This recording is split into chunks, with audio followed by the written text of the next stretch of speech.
আচরণবিধি লঙ্ঘনের অভিযোগে ডক্টর শফিকুর রহমানের প্রার্থিতা বাতিল করা হোক। নির্বাচনী প্রচারাভিযান চলাকালীন সময়ে জামাতে ইসলামের নেতৃবৃন্দ ধারাবাহিকভাবে নারীর বিরুদ্ধে বিদ্বেষপূর্ণ এবং অবমাননাকর বক্তব্য দিয়ে চলেছেন। ডাকসু হচ্ছে মাদকের আড্ডাখানা আর আড্ডাখানা ছিল এটা, তার মানে হচ্ছে ঢাকা বিশ্ববিদ্যালয়ের ছাত্রীদেরকে সেখানে বেশ্যা বলা হয়েছে এটার মধ্য দিয়ে।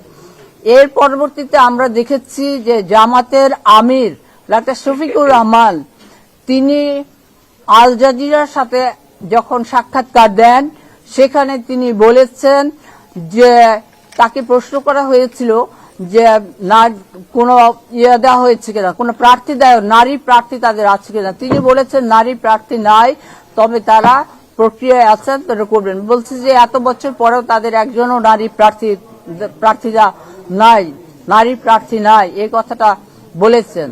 তার পরবর্তীতে আল জাজিরা সাংবাদিক আপনারা দেখেছেন যে তাকে প্রশ্ন করা হয়েছে যে জামাতে ইসলামের আমির কোন নারী হতে পারেন কিনা। তিনি বলেছেন ইম্পসিবল, সেটা কোনোভাবেই সম্ভব না। আল্লাহ নারী এবং পুরুষকে ভিন্নভাবে তৈরি করেছেন।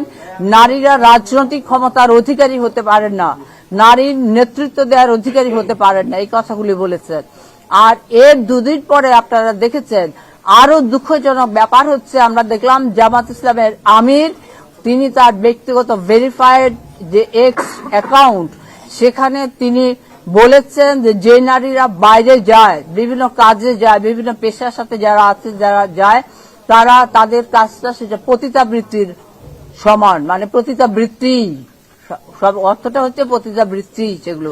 তার মানে হচ্ছে যে কর্মজীবী নারীরা, যে শ্রমজীবী নারীরা, আমাদের কোটি কোটি আমাদের শ্রমজীবী নারী এবং আমাদের কর্মজীবী নারী, আমাদের পেশাজীবী নারীরা কাজ করছেন, আমাদের ছাত্রীরা যারা কলেজ ইউনিভার্সিটিতে যারা পড়াশোনা করছেন তাদের সবাইকে কিন্তু ওই আমি শব্দটা উচ্চারণ করছি না দেখা হচ্ছে, কুৎসিত ভাবেই কিন্তু তাদেরকে অবমাননা করা হচ্ছে।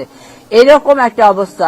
এই কারণে আমরা মনে করি এটা হচ্ছে নির্বাচন কমিশনের যে আচরণবিধি, সেই নির্বাচন কমিশনের আচরণবিধির সুস্পষ্ট লঙ্ঘন, এবং সেই কারণে আমরা প্রধান নির্বাচন কমিশনারের কাছে স্মারকলিপি দিয়েছি। এই কারণেই যে যেন আজকে নির্বাচনের আচরণবিধি লঙ্ঘনের জন্য দায়ে এবং নির্বাচন কমিশনের আচরণবিধি লঙ্ঘনের অভিযোগে ডক্টর শফিকুর রহমানের প্রার্থিতা বাতিল করা হোক, এটা আমাদের একটা দাবি।